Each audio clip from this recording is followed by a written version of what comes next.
शुरू करते हैं। तो आज हम इंग्लिश ग्रामर की क्लास बहुत बेसिक से स्टार्ट करेंगे। तो जिनका भी बेसिक एकदम क्लियर नहीं है, एकदम बेसिक से पढ़ना है, उसके लिए है एकदम बेसिक है इंग्लिश ग्रामर की जो है। अब इसमें सबसे पहला अगर हम बेसिक की तरफ आए ग्रामर में, तो हमें जानना होता है पार्ट्स ऑफ स्पीच। क्या जानना होता है? Parts of speech. क्या जानना होता है? Parts of speech. ठीक है। जैसे कितने पार्ट्स ऑफ स्पीच होते हैं, अगर एक क्वेश्चन आते हैं तो आप कहोगे 8। यही कहने वाले थे आप, 8 पार्ट्स ऑफ स्पीच होते हैं। अब कौन कौन से पार्ट्स ऑफ स्पीच होते हैं? पार्ट्स ऑफ स्पीच में हो गया नाउन, है ना, प्रोनाउन, है ना, प्रोनाउन हो गया, एडजेक्टिव हो गया, ठीक है, फिर उसके बाद वर्ब हो गया और एडवर्ब हो गया, उसके बाद प्रीपोजिशन, कंजंक्शन और इंटरजेक्शन।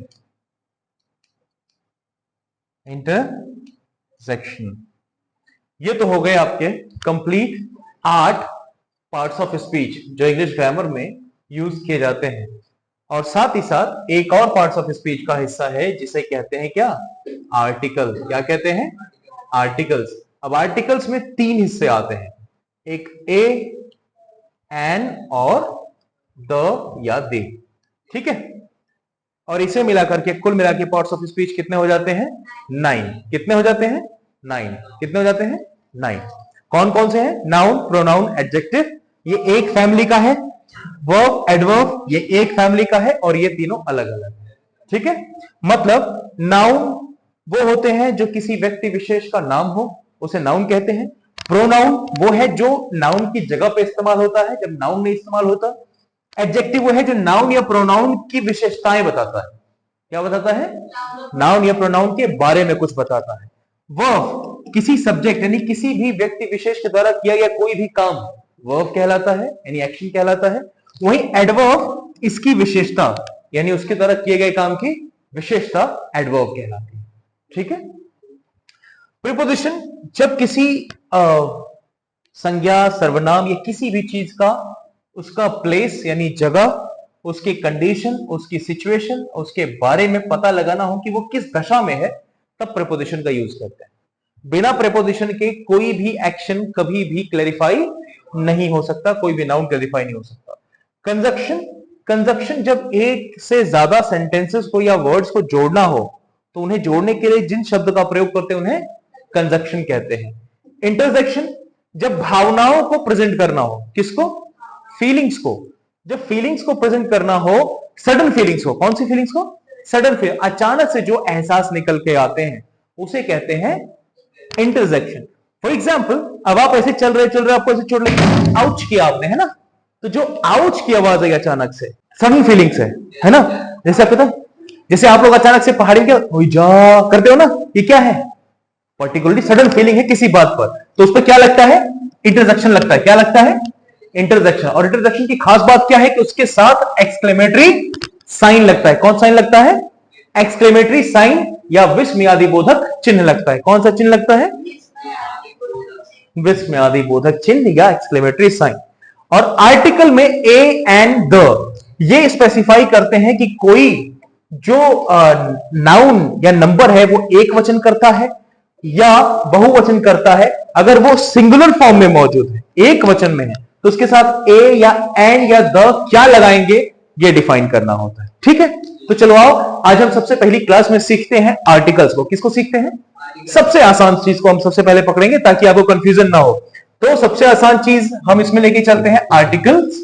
और आर्टिकल्स में हमारे पास है ए, एन और द। क्लियर? देखो, सबसे पहली बात, इन सब में एक कॉमन चीज क्या है? ए सिंगुलर है। क्या है? सिंगुलर फॉर्म में यूज होता है, यानी एक वचन के साथ यूज होता है।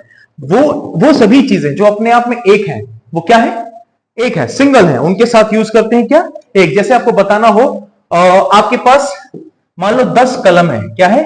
10 कलम या 10 पेन है। अब 10 में से किसी एक पेन की बात कर रहे हो तो आपने कहा अ पेन। क्या कहा? अ पेन, ठीक है। A person, a man, a women, a dog, कुछ भी आप कहो, तो जो संख्या में एक है उसके लिए हम यूज करते हैं ए। दूसरी तरफ एन भी जो संख्या में एक है, लेकिन वो word A E I O U का साउंड देता हो। क्या करता हो? ए ई आई ओ यू का साउंड देता हो। मतलब वो सभी वर्ड जिसमें अ आ ई उ ए ओ औ अंग अह जैसे स्वर आते हैं उसे कहते हैं स्वर। क्या कहते हैं? स्वर। और इंग्लिश में यानी अंग्रेजी ग्रामर में जो स्वर होते हैं वो कितने होते हैं? 5, जो कि है ए ई आई ओ यू। लेकिन ये लेटर्स डिफाइन नहीं करते किसी को कि वो साउंड वाउल है या कॉन्सोनेंट है। मतलब वो चीज वाउल है या कॉन्सोनेंट है, ये चीज यानी वो स्वर है या व्यंजन है, ये कोई लेटर डिफाइन नहीं करेगा। वो लेटर किस वर्ड में है और वहां पे क्या साउंड दे रहा है ये डिफाइन करेगा। फॉर एग्जाम्पल, जैसे हमारे पास E, L E P H A N T, क्या लिखा है?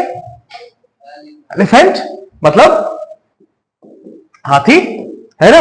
अब एक एलिफेंट में ई जो हमारा वर्ड यूज हुआ है, यहां पे ई एली क्या यूज हो रहा है? एली। तो क्या साउंड आ रहा है? ए। तो यहां पे क्या आएगा? यानी कि ये देखो, हिंदी के स्वर में जो अ आ ई उ ए ओ अंग अह, ये जो है री को छोड़ दो, ये जो हम देख रहे हैं ऋषि को छोड़ के बाकी जो हम देख रहे हैं ऐसा साउंड, यानी इन लेटर्स का ये साउंड अगर आ रहा हो कहीं भी, अगर ये साउंड आ रहा है तो दिया गया वर्ड हमेशा स्वर होगा। क्या होगा? हमेशा स्वर होगा, यानी वाउल होगा। और उसके साथ हम क्या यूज करेंगे? एन यूज करेंगे। क्या यूज करेंगे?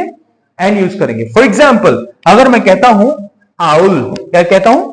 आउल, क्या साउंड आया? आ। क्या आया? आ का मतलब इंस्टेड में आ गया, इसका मतलब क्या है? वाउल है। क्या यूज करेंगे? एन यूज करेंगे। लेकिन अब जैसे यहां मैंने कहा अम्ब्रेला, क्या यूज किया? अम्ब्रेला मैंने यूज किया, क्या साउंड आया? क्या आया? तो क्या यूज करेंगे?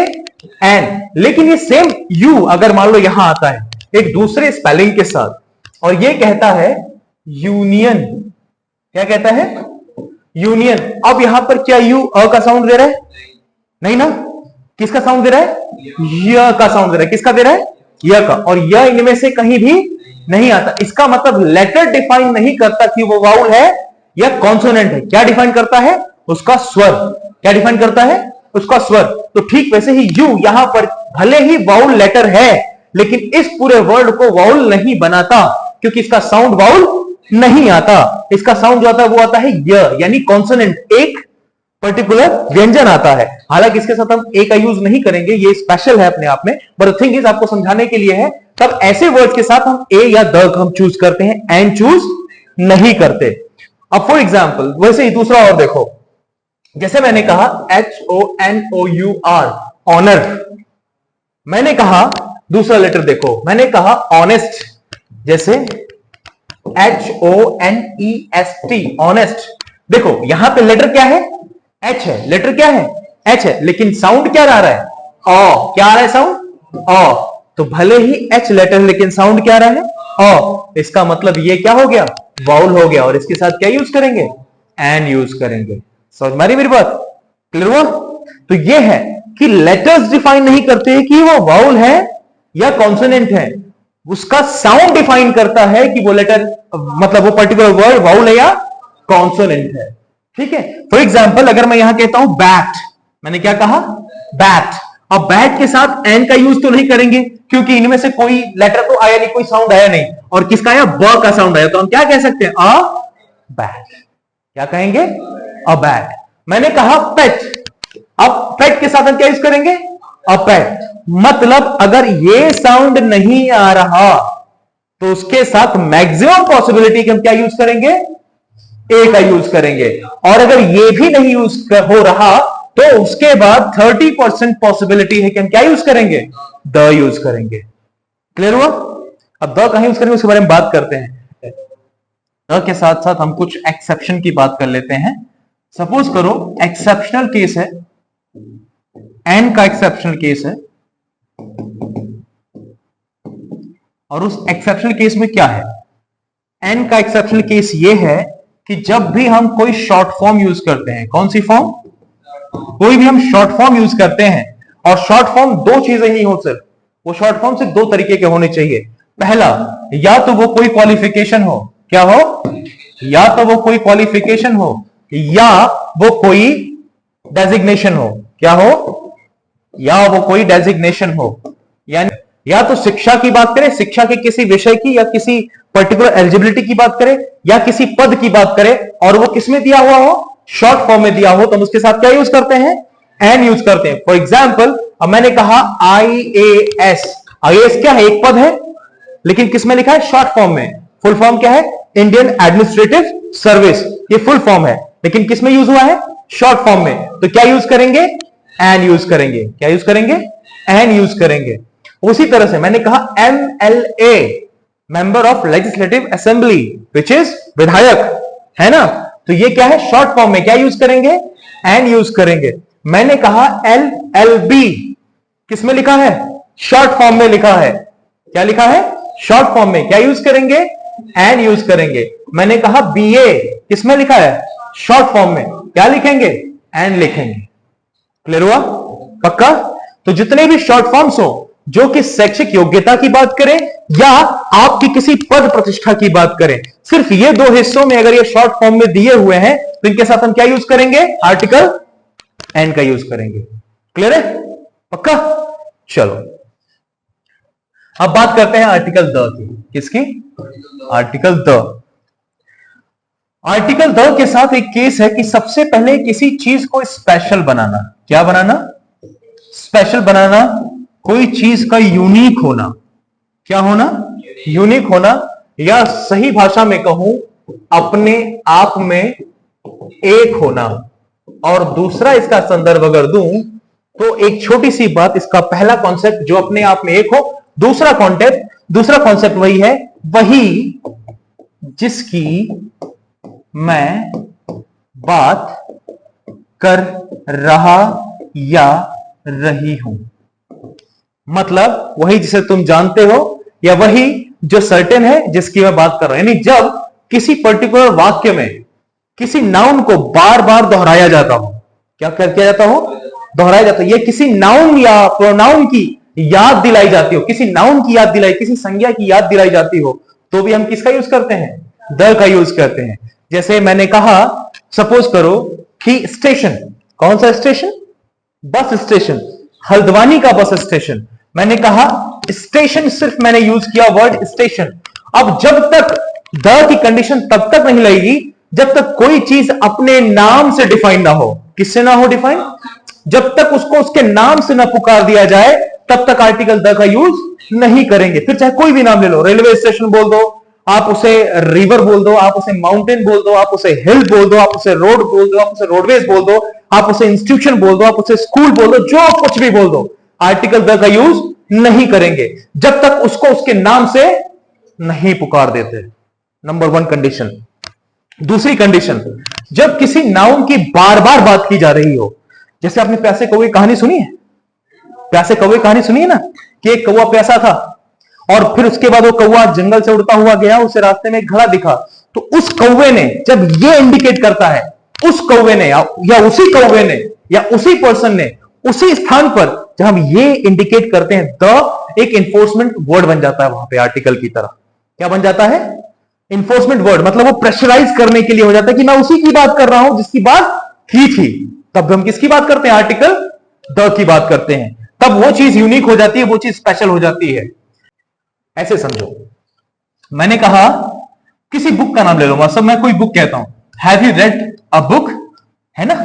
अगर मैं कहता हूं क्या द बुक, अगर मैं सिर्फ लिखता हूं, मैंने कहा द रोड अगर लिखता हूं, मैंने कहा द पेन अगर लिखता हूं, मैंने कहा द स्कूल अगर लिखता हूं, मैंने कहा द माउंटेन अगर लिखता हूं, मैंने कहा द रिवर अगर लिखता हूं, एटसेट्रा एटसेट्रा एटसेट्रा। तो इन सब चीजों में एक चीज बड़ी कॉमन है, जो गलती है वो बार बार हुई है। क्या? द का यूज होना। क्योंकि द यहां पे कुछ भी डिफाइन नहीं कर रहा कि वो चीज यूनिक या स्पेशल अपने आप में कैसे हो गई, बिना उसकी चर्चा किए। अगर यहां पे कोई मान लो पैराग्राफ होता, कोई वाक्य होता, कोई सेंटेंस होता, तो वैसे केस में क्या होता कि अगर उसकी पहले चर्चा हो चुकी हो कि give me the book I have given you, मतलब वो बुक मुझे दो जो मैंने तुम्हें दी थी, यानी सेम बुक मुझे चाहिए, वो सेम चीज मुझे चाहिए, तो उस सेम चीज की बात करें तब द लग जाना उसका स्पेसिफिकेशन है, क्योंकि वही दो जो दिया था, वही कहो जो कहा था, वही बोलो जो उस दिन बोला था, उसी से मिला जिसकी बात कर रहे थे, वहीं गए जहां की बात हुई थी। जब ये चीज क्वालिफाई करती है कि हम वही की बात कर रहे हैं, वही की चर्चा कर रहे हैं, सर्टेन करना, फोर्स करना कि वही बात है, वही पर्सन है, वही चीज है, तब हम यूज करते हैं आर्टिकल द का। आई बात समझ में?